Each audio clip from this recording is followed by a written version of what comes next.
It's almost, not quite yet, it's almost time to announce the winner of the 2000, oh, excuse me, all that dancing. It's almost time to announce the winner of our Queer of the Year. But first, we have last year's Queer of the Year, Taj Donville-Outerbridge, who will be delivering tonight's keynote speech. Taj is a powerhouse, and if I must say, looking incredible. I'm a bit jealous of how good they look, so I'm going to take off the stage so that you don't remember how good I look.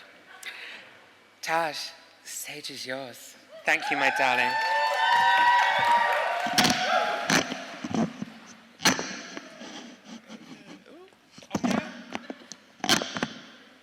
We good?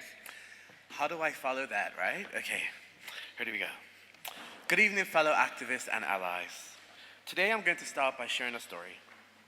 I'm not sharing this story for your sympathy or your tears.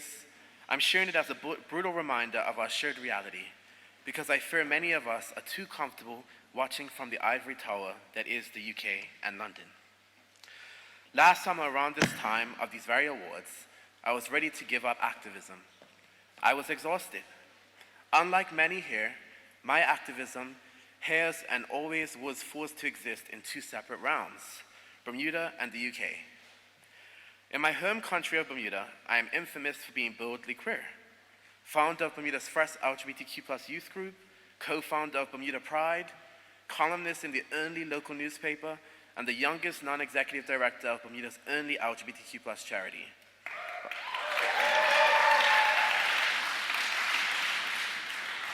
But my story isn't one of success. It's a testament to survival.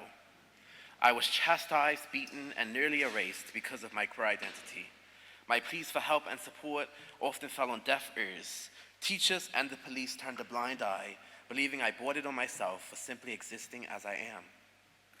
If it was not for my grandma's support and my academic excellence, I wouldn't be standing here today. I survived. Moving to the UK in 2021, post-pandemic, was the best decision I ever made, but it wasn't without its challenges. I moved from a predominantly black country to one where black people are an afterthought. I faced racism and neoliberalism in ways I had never encountered before. Even within the LGBTQ+ community, I was marginalized for being an immigrant, dark-skinned, and chubby.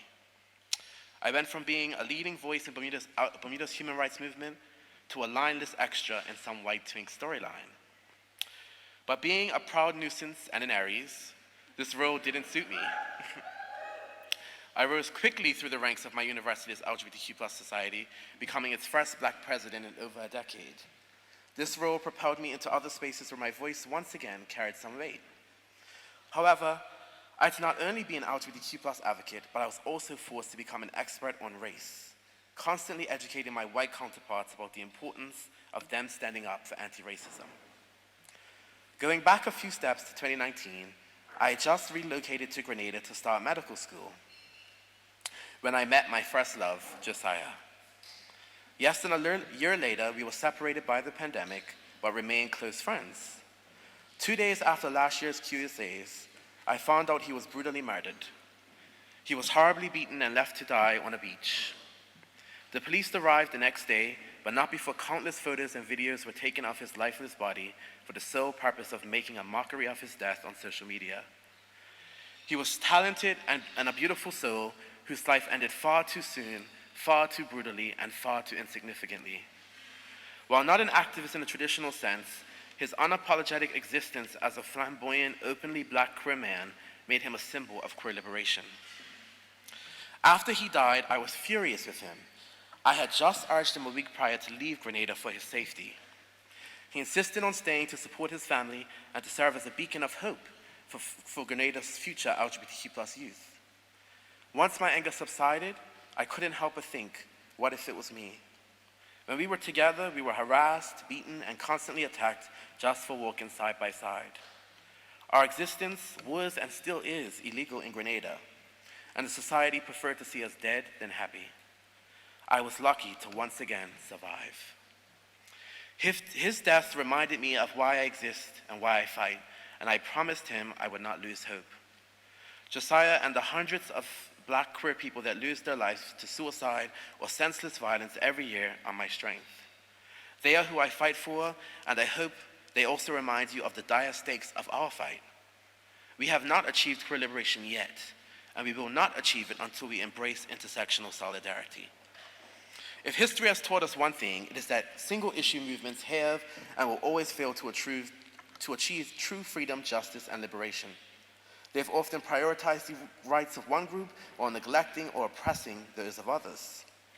This exclusionary approach has and will only continue to lead to significant failures in our fight for liberation. But alas, there is hope.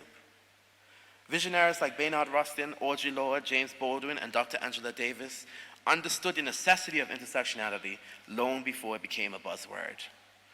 Rustin, an openly gay and chief architect of the civil rights movement, faced immense scrutiny but remained committed to justice and equality for all. Audre Lorde, a Black lesbian feminist poet, taught us that there is no such thing as single-issue struggle because we do not live single-issue lives. Baldwin used his profound literary voice to address race, sexuality, and class, urging us to embrace a more inclusive vision of justice. Dr. Angela Davis highlighted the interconnected nature of our struggles against oppression during the civil rights movement right up to today as a fierce pro-Palestinian academic, providing a powerful framework for understanding and combating systematic injustice. These giants whose shoulders I stand on today understood that our liberation is bound together. Their legacies teach us the importance of intersectional solidarity, and as we face an increasingly volatile landscape, their wisdom is more crucial than ever. Current events highlight the urgency of intersectional solidarity. In Palestine, Sudan, Congo, and elsewhere, we see the brutal and unjust impact of imperialism, apartheid, and genocide. The anti-LGBTQ+ movement is intensifying across Africa, where our queer siblings face imprisonment, violence, and even death. In Europe and the West at large, the rise of fascism and the far right is threatening to undermine the very existence of almost all marginalized peoples. We in the West, who are privileged enough to have the space, energy, and time to argue about pronouns and/or gender-neutral toilets, have a duty to support those who face, by any measure, far worse outcomes. Many white cisgender queer people in the global north believe we've achieved liberation, but this perspective is limited and exclusionary. They forget that their rights were earned through the struggles of those communities who still have to fight for their right to exist and be valued. Those deemed unattractive and unwanted by the white cisgender heteronormative gaze, the fet, the femme, the Black, and the fetishized. I am angry because we have allowed the most privileged among us to dictate the terms of our liberation, forgetting the radical roots of our movement. Intersectional solidarity demands that we see beyond our own immediate struggles and recognize the interconnectedness of our fight for justice. It requires us to build bridges across our differences and forge alliances that address the multifaceted nature of oppression. This means supporting policies that protect all members of our community, advocating for comprehensive health care that includes the needs of transgender and non-binary individuals, supporting equitable pathways for migrants and refugees fleeing greater oppression, unapologetically denouncing genocide in Palestine, and standing up for climate justice. As I stepped on as the reigning queer of the year, I call on each of you to embrace these principles and take actionable steps towards intersectional solidarity. To the companies and organizations in this room, your support and resources can make a profound difference. Invest in diversity and inclusion initiatives that go far beyond the surface level commitments. Ensure your policies and practices genuinely support and center marginalized communities. Partner with grassroots organizations and activists who are doing the critical work on the ground. Provide platforms for underrepresented voices, and commit to continuous learning and improvement. This is not about ticking boxes. It's about fostering genuine change and creating environments where everyone can thrive. To the adults and allies, will you use your privilege and influence to advocate for those who are marginalized? Speak out against injustice, even and especially when it doesn't directly affect you. Mentor and support young activists, providing them with the guidance and resources they need to succeed. Remember, your silence in the face of oppression is complicity. Be proactive in your allyship. Donate to causes, attend protests, amplify marginalized voices on your platforms, and challenge all discriminatory practices in your workplaces and communities. To the young people being honored today, we are the future of our movement. Your courage and creativity and resilience inspire us all. Continue to push boundaries and challenge the status quo. Embrace your identities and use your unique perspectives to drive change. Remember that you are not alone. You are part of a rich legacy of activists who have fought for justice and liberation. Stay informed, stay engaged, and never underestimate the power of your voice. Your efforts are not in vain. Your impact can and will be far-reaching. As we look towards the future, let us draw inspiration from Birmingham's rich history of activism and resistance. This city has always been at the forefront of social change, and it is fitting that we gather here today to recommit ourselves to the fight for intersectional liberation. The struggles of the past inform our present, and it is our responsibility to carry forward the torch of justice. For Rustin, Lord, Baldwin, and Davis, for me, and hopefully for you, queer liberation is not and was never about respectability. Queer liberation is and was never about your DEI program. Queer liberation is and was never about our personal success stories. Queer liberation is and was never about fleeing your home to survive. Queer liberation is and was never about remaining silent while Palestinians are being systematically erased from the planet. Queer liberation, however, is and was always about the freedom for all to live and love openly wherever you are. Queer liberation is and was always about justice for all. Queer liberation is and was always about personal sacrifice for the greater good. Queer liberation is and was always fundamentally about intersectional solidarity in practice. It is anti-racist, it is anti-sexist, it is anti-capitalist, it is anti-imperialist, and it is pro-Palestinian. As I conclude, I leave you with a challenge and a call to action. Embrace intersectional solidarity in every aspect of your lives. Recognize that our liberation is bound together, and that our fight for justice requires all of us to stay united against all forms of oppression, especially those that do not directly impact us. If you understand and believe in what I have said here today, please stand if you are able.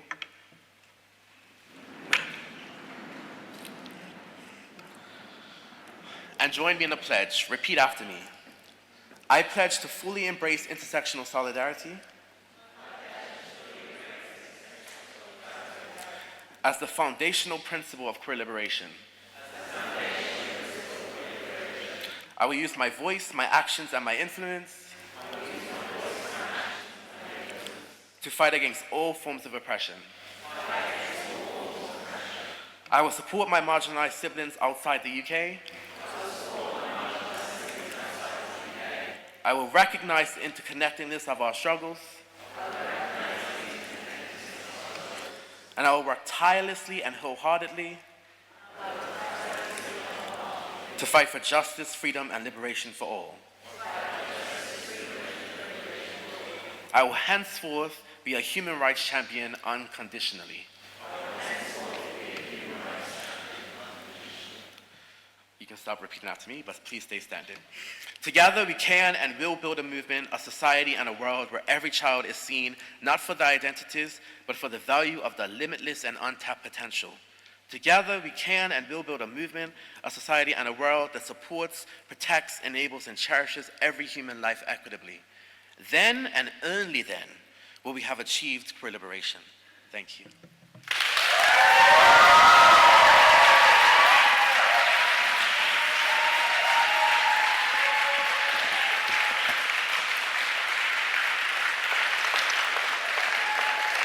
Thank you so much, Taj.